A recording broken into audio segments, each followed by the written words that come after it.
When Star Wars Jedi Fallen Order was announced at E3 2018, I was cautiously optimistic, having been slightly let down by Star Wars games in recent years.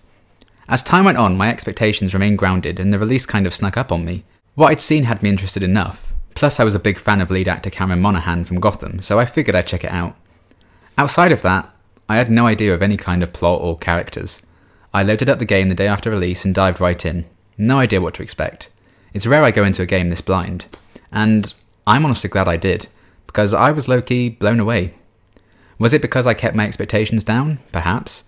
But even with that aside, I think Fallen Order does enough to impress regardless of outside context. While it doesn't stretch the boundaries of what games can do or offer many new and exciting mechanics, what it does have, it does well. Good job, Respawn and EA. What truly carried the game for me, aside from cool Jedi tricks and kills, was an interesting story.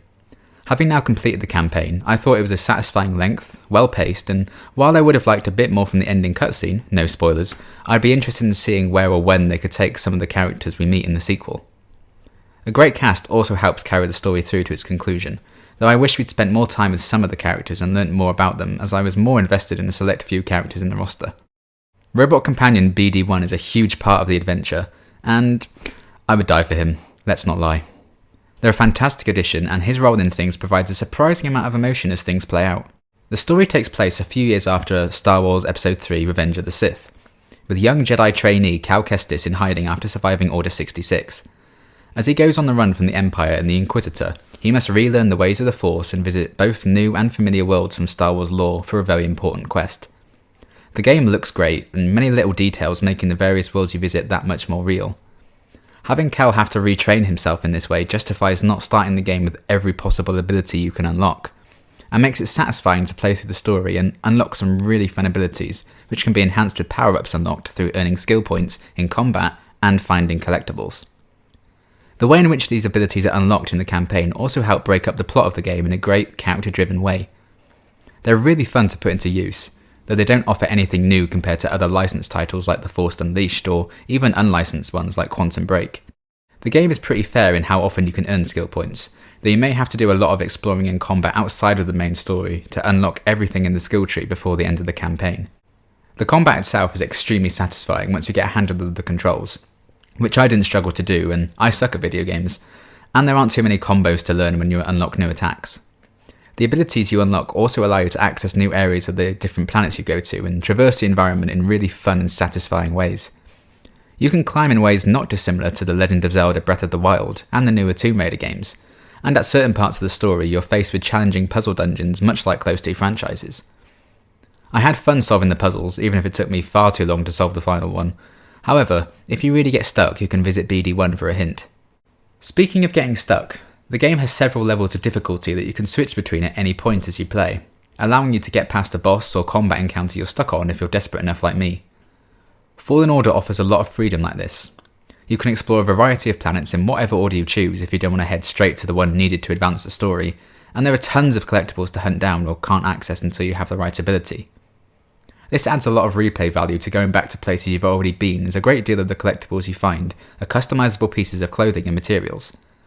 There are a ton of options for Cal's clothing, BD1's paint job, Cal's ship paint job, and every single section of Cal's lightsaber. I would have preferred more options for customizing Cal's outfit, but I was more than happy with everything else. You're also free to choose most upgrades available to you right from the beginning.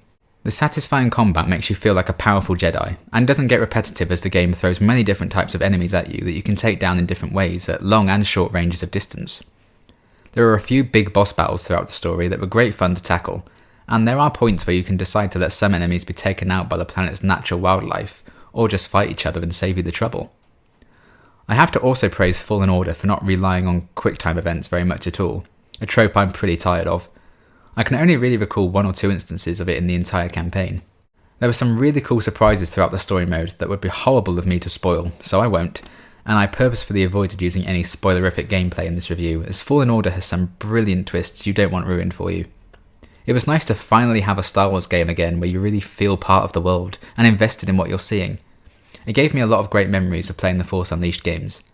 When I wasn't playing it, I was thinking about playing it, and just being part of this world has got me really excited for the Rise of Skywalker later in the year, which is testament to how I found Fallen Order as a great Star Wars experience. While I absolutely loved the game, There were a few issues I had through my own experience. Loading times were mostly well disguised, but some of them I really felt, and on some occasions it did take a little while for all of the textures to load in as I explored new places. I also had a few glitches where Cal would try to interact with a door or a switch and would float horizontally in the air and had to wait a few minutes to reset himself, but those moments were few and far between. I also wish more had been done with the way you continue playing after finishing the main story. And about a third of the way in, it's clear you have to revisit the same planets multiple times across the campaign, and I feared this would mean the whole story didn't actually take place on that many worlds, so would feel a bit restricted. This did end up being the case, though I didn't feel the restriction as badly as I thought I would. If you expect to explore a vast amount of different planets, you might feel disappointed that there are only really 5 or 6, but the story told on them was so good I didn't mind when all was said and done. That's basically all I can say about Star Wars Jedi Fallen Order without delving into spoilers, but overall I had an absolute blast with this game. I was invested in the story and some of the characters, there were some great twists and surprises. The places you visit look amazing and all feel different and unique, the combat and levelling systems were fun and satisfying, the puzzles were unique and engaging, collectibles mean there's a lot more to do even after the campaign, and I loved inhabiting this world. I just wish we'd maybe seen a bit more offered in terms of gameplay mechanics that really set it apart as a Star Wars game. That being said, if you've been craving an amazing single-player Star Wars gaming experience, I'd look no farther than Star Wars Jedi Fallen Order.